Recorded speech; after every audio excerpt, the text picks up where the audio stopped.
Today's video is going to work kind of similarly to the video I did back in December when I was talking about Mariah Carey being the queen of Christmas, as in it's going to follow mostly the format of a traditional Eras Analyzed video, but then I also want to spend some time at the end talking beyond just the Britney self-titled album, and spend some time talking about some places in this current moment in the pop landscape where we can see the influence of this album, of Britney Spears, all things related. There are quite a few references, quite a few examples we can pull from. So I want to get into all things Britney, in parentheses, the 2001 self-titled album. So let's go ahead and get into it. 2001's Britney is actually the first of two self-titled albums by Britney Spears, the second of course being Britney Jean. At the time, Britney was already a teen pop sensation in her own right, having already released two smash albums with Baby One More Time and then Oops, I Did It Again. The latter, her sophomore album, had been released in May of 2000, so Britney was definitely still riding the success of that album. Lots of sources said that Britney started teasing her third album in January of 2001, but I couldn't find any specifics on what songs, if any, were mentioned or teased, or if Britney just simply said that she had a new album coming. That's probably more likely the case unless they started recording some things and they ended up being scrapped, because I did find that all of what was recorded and ended up on the Britney album, recordings for those songs, they began in February of 2001. But also in January, kind of solidifying 2001 was definitely going to be a year full of prominent pop culture moments. Britney attends that year's AMAs with Justin Timberlake, who of course she was dating at the time, wearing the now iconic double denim. Denim duo, denim down. And this of course is a look that's been referenced quite a few times. I think typically when people do it, they just do the Britney denim dress now. It's not necessarily as much of a couple's costume as it used to be. Probably the most common iteration of this as a couple's costume is probably still when Katy Perry and Riff Raff did it for the 2013 VMAs. Don't quote me. I just know it was the VMAs at some point. In the weeks after the denim moment at the AMAs, as further proof of her star power, Britney joined Super Bowl headliners Aerosmith and NSYNC as a featured guest at the halftime show. And then the following month in February, Pepsi announced their partnership with Britney. Britney's Pepsi deal was big news, and an ABC press release from the time noted, "The soft drink maker said the deal with the 19-year-old singer was its biggest and most far-reaching agreement ever with an entertainer.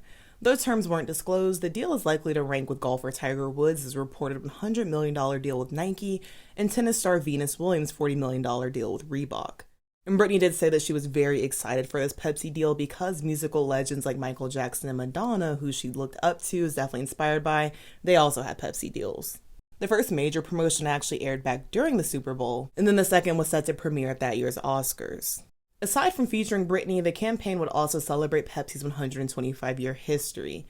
And even the Coke employees are into Britney. They're watching her on the TVs on the monitors, which is kind of the point of pulling a star like Britney Spears for this sort of campaign, because love or hate her, people had their eyes on her, they were talking about her, and so Pepsi, of course, they definitely wanted to take advantage.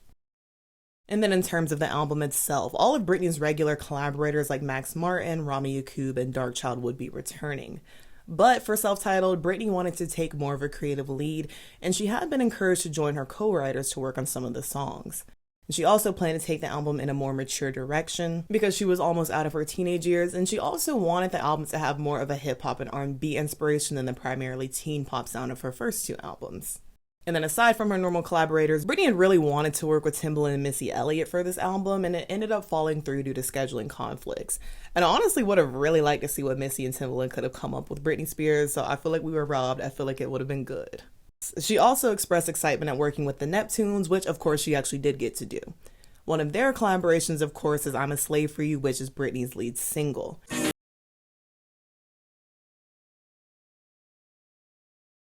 It's an R&B dance pop fusion with this very drippy, addictive, knocking beat and percussion throughout.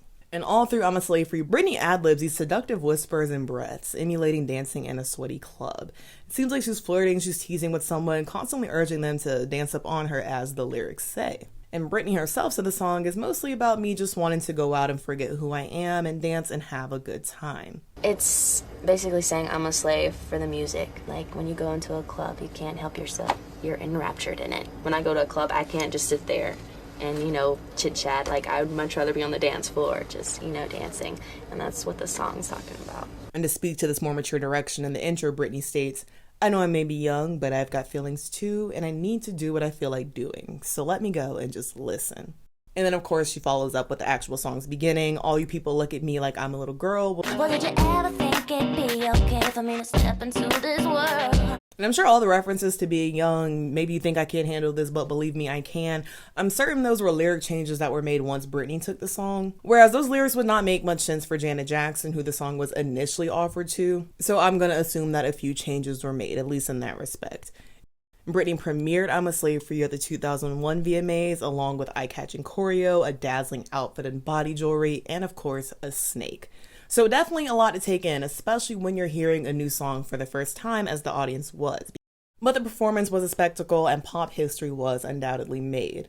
The costume Britney has wore has been referenced several times over the years, from the Britney S. Spears Glee episode to Megan Thee Stallion hosting the VMAs just last year in 2024. And like Britney's performance, both homages included a live albino Burmese python, not the exact same snake that Britney used though. And over the years, Britney said that initially she was pretty scared to perform with the snake, but this VMAs performance ended up being one of her favorites of all time, and she's got quite a few good ones to choose from. And what a great performance you put on at the VMAs. Was that fun with the snake and everything? Say in rehearsal, yeah, I was a lot worse than in the performance. Yeah. Right. In rehearsal, I was really scared. Actually, I was so scared that I broke out in hives everywhere. You did? Yeah, I mean, it's a snake. Actually, when they asked me to do it, I had this vision of me doing it, and I was like, oh, that sounds cool. But when I actually got there, I was like, have I lost my mind? Exactly. Who came up with that concept? Actually, Wade. He came up with it. Yeah. He's the NSYNC and your choreographer, right? Yeah. And for those who somehow weren't still too familiar with Britney Spears, she became the girl who danced with the snake, walked around with the snake at the VMAs. And of course, she did receive some backlash from PETA and other animal rights activists over this. And not just because of the snake, but there were also other animals included in the performance, like a caged tiger. And Michael Hano, the reptile handler who worked with both the snake and Britney, he'd said, all these people are sitting in their cars, they're reading the newspaper, and I see on the front page they got pictures of Britney Spears with the damn snake. So like, I'm looking, I was saying, holy shit, you know, this is on the front page of a couple different important newspapers, wow. And then I guess for a few days there was a big buzz about this, and then 9/11 hit just a few days later. And Michael also said that it's a rumor that the snake was named Banana, so I'm not sure how that started. I feel like I have memories of Britney talking about it and other people, so who knows. And it wasn't until a few weeks after the VMAs that I'm a Slave for You was officially released as the single, of course with the accompanying music video. Britney's in some futuristic, sweaty rooftop warehouse club, still not quite sure what I think the setting is, but regardless, it seems like wherever they're at, they've been dancing until sunrise. And then as far as the styling, that electric pink sort of flowy top with the sleeves, it lives rent-free in my mind, and also does a good job of like evoking that heat, that sensuality, but also being very eye-catching.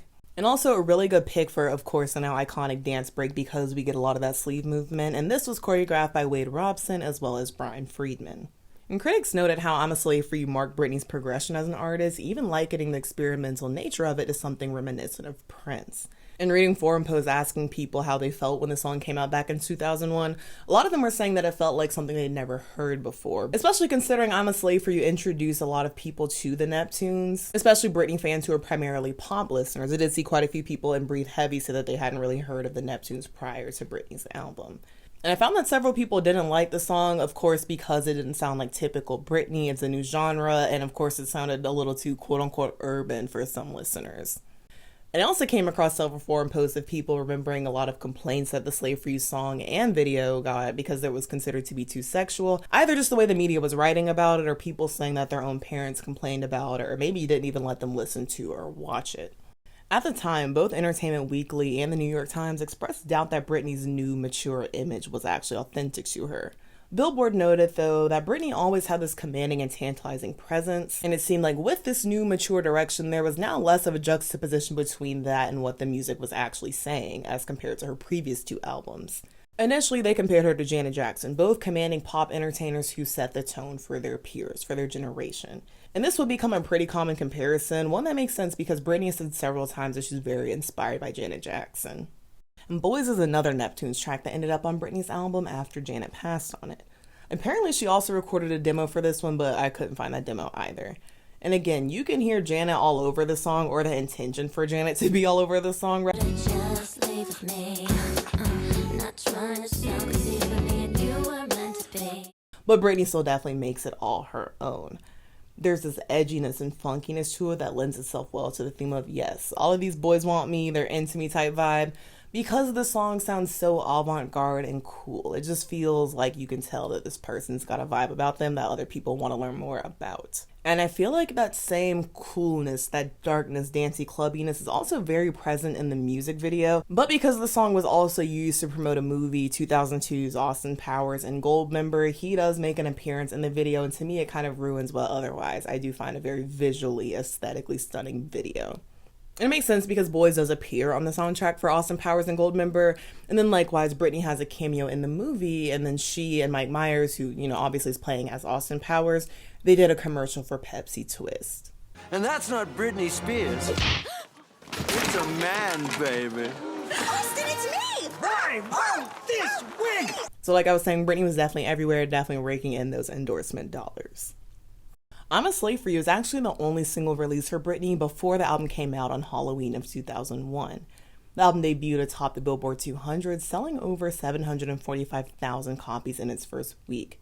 This actually marked Britney's third #1 debut, making her the first female artist to have their first 3 albums all go #1 in the Billboard 200. The decision was made to self-title the album because Britney and her team wanted it to be her most personable yet, hence them encouraging her to write and things like that. And they also wanted this to be one where the listeners were starting to get more of a sense of Britney's musical identity. This album has a lot more rock flares to it. It's a little bit more R&B, but and it's more me too, because I wrote almost every track except like 2, you know. And I don't know, I don't really want to talk about it too much. I just really want people to listen to it and let the music speak for itself, you know. And before you even get fully into the album, just looking at the single choices, you can get a feel for the actual breadth of songs on this album. The cover was shot by Stephen Klein, which shows Britney sitting on the stoop of some home or kind of further out in front of the home. You know, maybe she's in the yard. I never fully got what was going on in this cover. I always thought the pose looked kind of uncomfortable, but all that said, I do love this super saturated color editing. It's very bold and girly, but the neonness of the cover is something about it's very in your face. It's very like, beware, look out, it's Britney. And obviously this isn't the original photo, but the editing over it makes it look like a magazine or a collage, as if to say, yes, the glitz, the glamour, the tabloid stories, all that is added on top. But under it, if you removed all of this, I would just be Britney. And it seems like this set is some sort of abandoned home, maybe. You can see it in other shots from this photo shoot with the accompanying random mattress. So I'm not sure about the concept for this one, but I was thinking maybe it was a nod to Britney's smaller southern beginnings, because some of the other photos, like the ones in her in the older model cars, they also have that vibe. Britney's second single, Overprotected, came in December of 2002, and this one's got more of the quintessential Britney sound, at least from what you would have expected at this point. This one is a Max Martin and Rami collaboration, and it's marked with that siren-like percussion that's typical of a Max Martin song, as Britney declares her independence and her desire to be in control in her life, even if it involves making some mistakes. This is expressed through lyrics like, "You're gonna have to see through my perspective. I need to make mistakes just to learn who I am," in the first verse. I can't believe what I hear about the world and realize I'm overprotected in the second. And in most of the music video, Britney's isolated, stifled. Though she's dressed in a way that makes it pretty obvious that on the outside, she is this glamorous, successful, sought-after pop star. The checkerboard hallways is one of my favorite Britney video moments. It's not circus yet, but something about it is very funhouse, very optical illusion. And while it's attractive, there are pops of brightness and color, primarily from the sort of collagey sort of dress that Britney's wearing. It also feels kind of ominous and dark and shadowy because of the shadows, because of the black and white, then also because of some of the headlines that are posted about Britney. So this moment is definitely a metaphor for the walls closing in on Britney, her feeling that pressure of constantly being under the public eye, and then of course that extends to the whole point and theme of the song. And despite being followed by the tabloids in the beginning, the only people that Britney really interacts with in the Overprotected video are her dancers, again emphasizing she's in it for the music, the performance of it all, and not necessarily the media. The third single, I'm Not a Girl, Not Yet a Woman, is a song that marks that clear transition into adulthood, but it's still Britney saying, I'm still young, I'm not going to get everything right.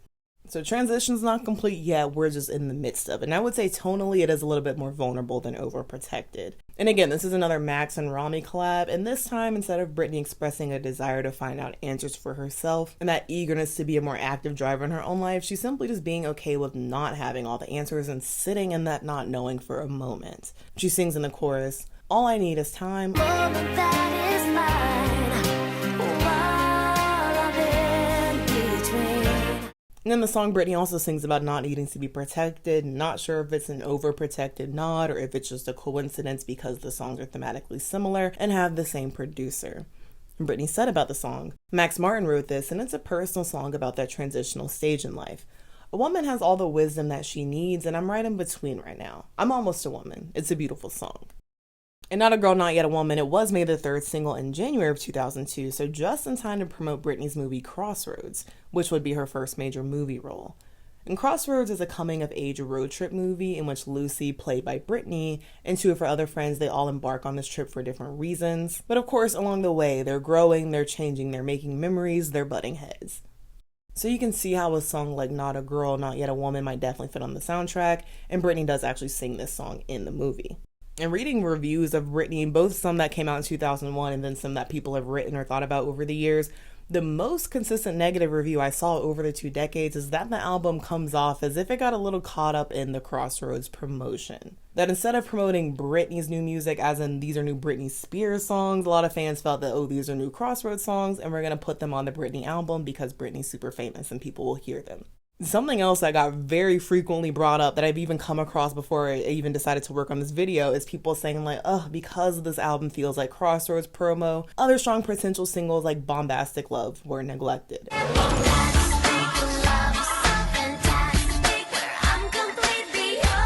And I feel like it's always Bombastic Love that's mentioned in this context. Either that or ironically the posts that are like, what's a song that people call underrated but you're not feeling it? And in my opinion, the song is one of those tracks that makes it pretty clear the album came at a transitional point for Britney. Bombastic Love is not a song that I dislike, but it does feel like one of the safer album additions that was probably put there not to completely turn off people that, you know, like the older Britney songs. It's definitely the Britney that they know and love and more familiar with. And it is kind of ironic that people choose Bombastic Love out of all the Britney tracks to say this is the one that should have been a single, because part of the reason it was not a single is because Britney was not super fond of the song.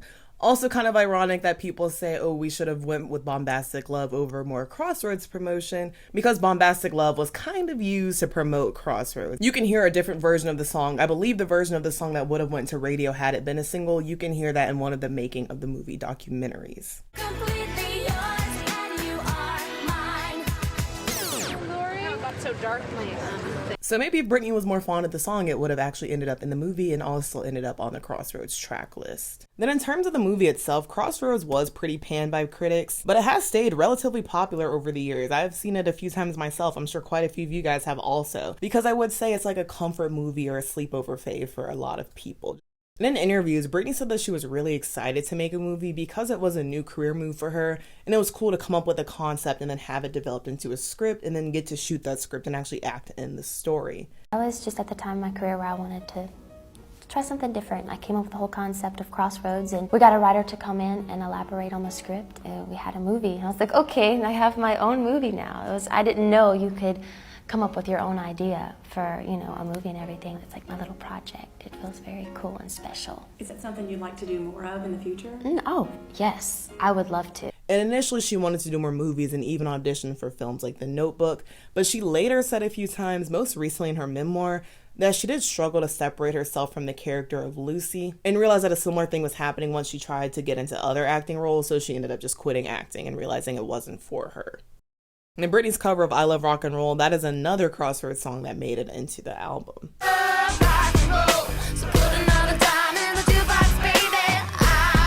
The song was initially sung by the Arrows, but has been popularized by Joan Jett. And in Crossroads, Lucy sings the song in a karaoke bar. So it's sort of general appeal. It makes sense in that context because she's singing a song that most people would know. And Britney herself has said that she sang I Love Rock and Roll in bars before, and just the song is a personal favorite of hers. So she thought it would make sense to cover it for the movie. I'm not sure if she herself chose it, whether she came up with it, it was on a list and she picked one, or they brought it up to her and she was like, what a coincidence. I love this song.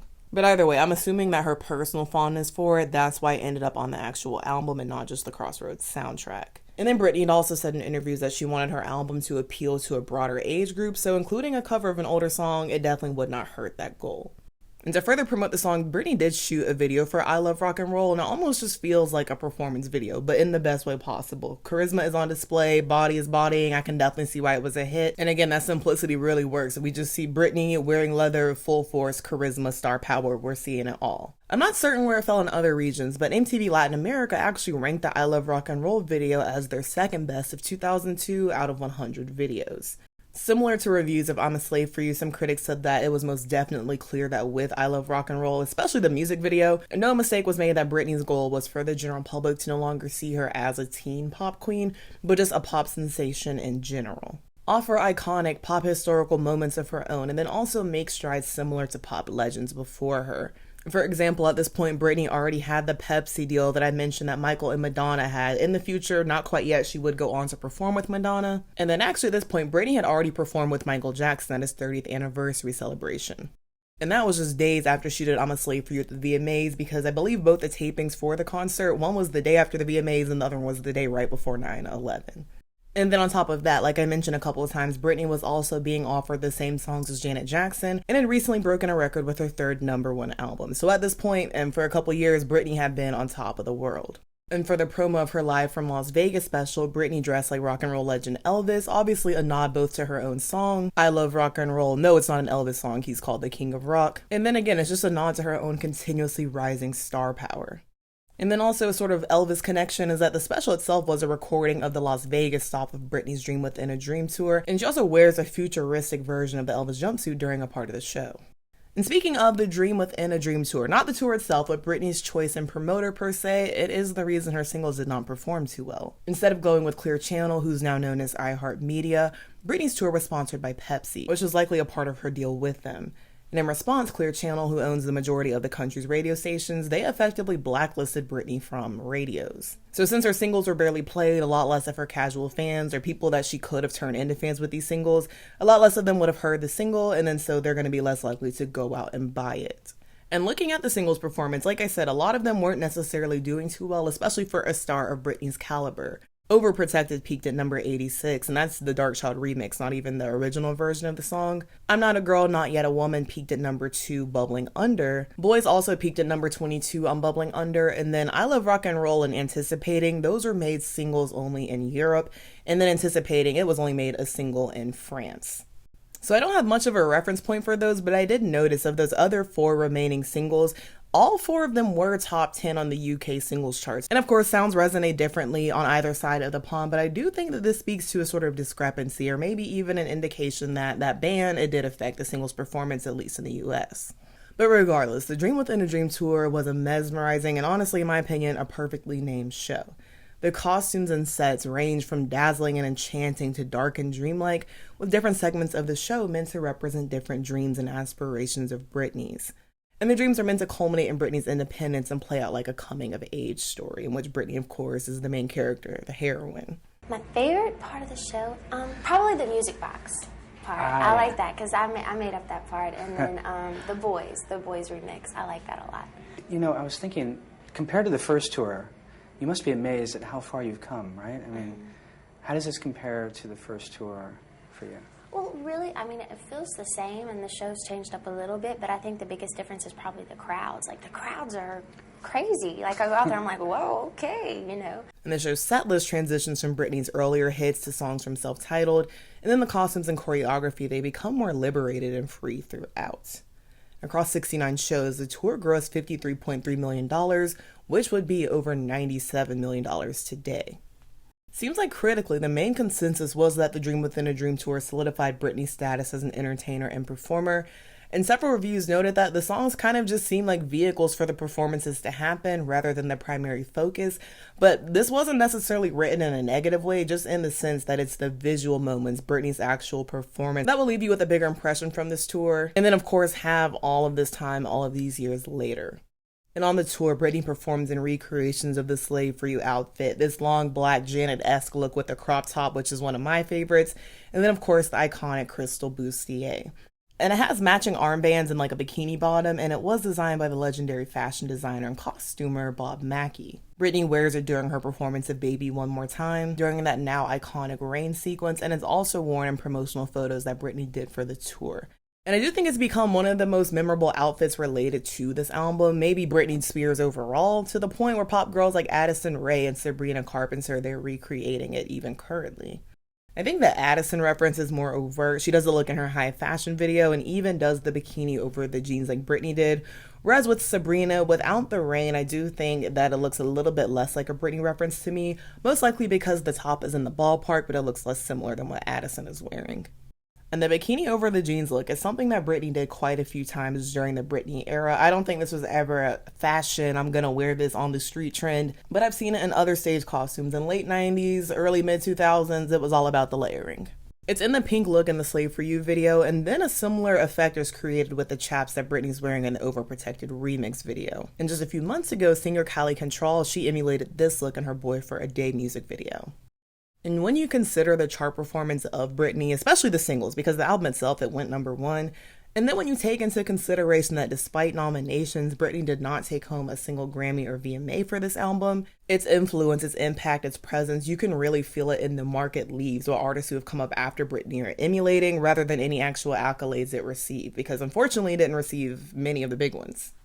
But it is still impressive that you're going to see a picture of Britney with that python around her neck and you're going to basically immediately hear Slave For You in your head. It's become a pop culture reference to the point where, like I mentioned, people are referencing it at the VMAs over 2 decades later. And it's not just someone randomly wearing it, showing up to the red carpet. It's the host herself wearing this outfit. And kind of ironic to think it became one of the biggest VMA moments and Britney didn't even get a VMA for this music video or anything she did during this album cycle. And at that very same show, obviously the 2024 VMAs, Tate McRae wore a look referencing the red carpet look that Britney herself wore on the red carpet back in 2001. You've had an insane run this year. There's been a lot of comparisons to Britney Spears as well. How does it feel to be compared to an icon like that? I mean, I honestly take it as a compliment. I think she's one of the most incredible performers of the 2000s. I remember watching her as a kid all the time. So 2 Britney looks worn on the same night, referenced by 2 separate artists at the VMAs 23 years later. And in general, like I've mentioned before, I feel like a lot of people are just over everything being a reference, an adaptation, a reboot, or remake, and we just want to see even more original ideas and content than what we're getting. But Britney herself is also an interesting case because I believe that she said on a few occasions, and actually put in her memoir, that she doesn't necessarily appreciate every single time that someone references her or pays homage to her. It is just a reminder of her career and what she had and kind of what she lost in a sense. Going from being the biggest star in the world, being overworked, and then being exploited by your family and not necessarily getting to have that creative, that artistic freedom, even that personal freedom. But you can be damned if you reference Britney, but also damned if you do not reference Britney. Or if to the best of your knowledge, you are not referencing Britney. Because even outside of the VMAs, there was quote-unquote drama when Tyla's Coachella look, I think it was Coachella, when people said that it clearly looked like a Slave For You VMAs reference, and Tyla said that she wasn't referencing Britney, and so people were upset and just accusing her of being disrespectful to artists who came before her. To me, it does look like Britney was most definitely on the mood board, and I feel like it would be difficult to argue against this, but I'm thinking maybe the stylist just didn't tell Tyla what the inspiration was. But if it's not, it is what it is. Or it isn't what it isn't. And then just a few weeks ago, Khalid made his big comeback, seemingly referencing the Slave For You video in his new single, Out of Body. And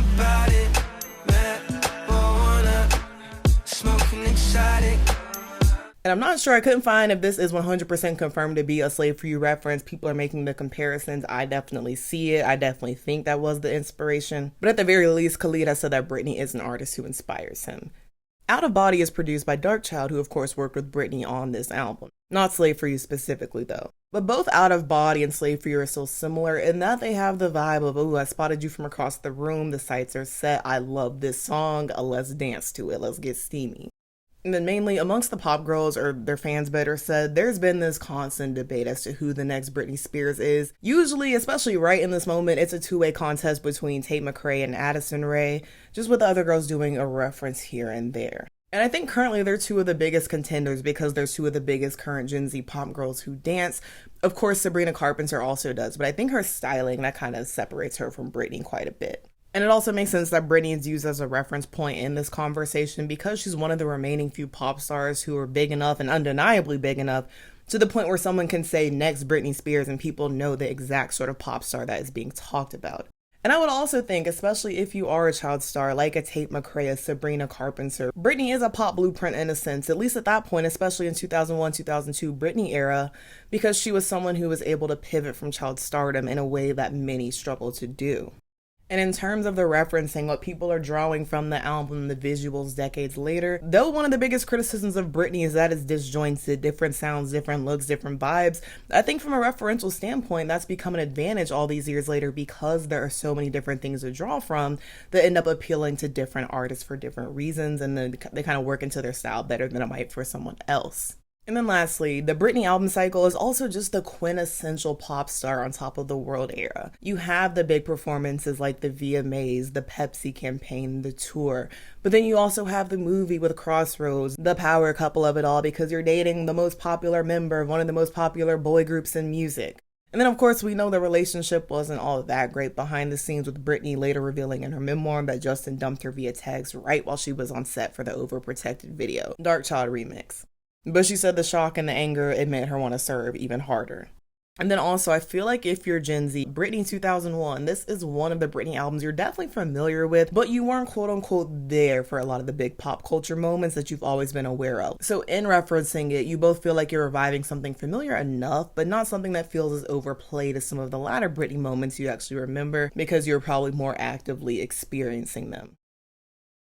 And then also just a fun fact to end with, I'm not sure what to make of this. I just found that it was trending and I'm not sure why or what the trend is. I tried to find more. Maybe it's just a coincidence. But honestly, for you just had its biggest streaming day ever just a couple weeks ago, at least on Spotify, with 233,000 streams. So again, another nod to Britney's staying power. And if we don't continue to see references from this specific Britney album, we'll just keep moving on in the timeline. I'm sure in a few years, we're going to be blackout and circus down. As always, thank you so very much for watching. Be sure to like, comment, and subscribe so that you can stick around for more. Also, if you'd like to become a channel member and get early access to videos, the link is in the description. And again, thank you so very much for watching. I love you all so very much, and we'll see you so very soon. Bye-bye.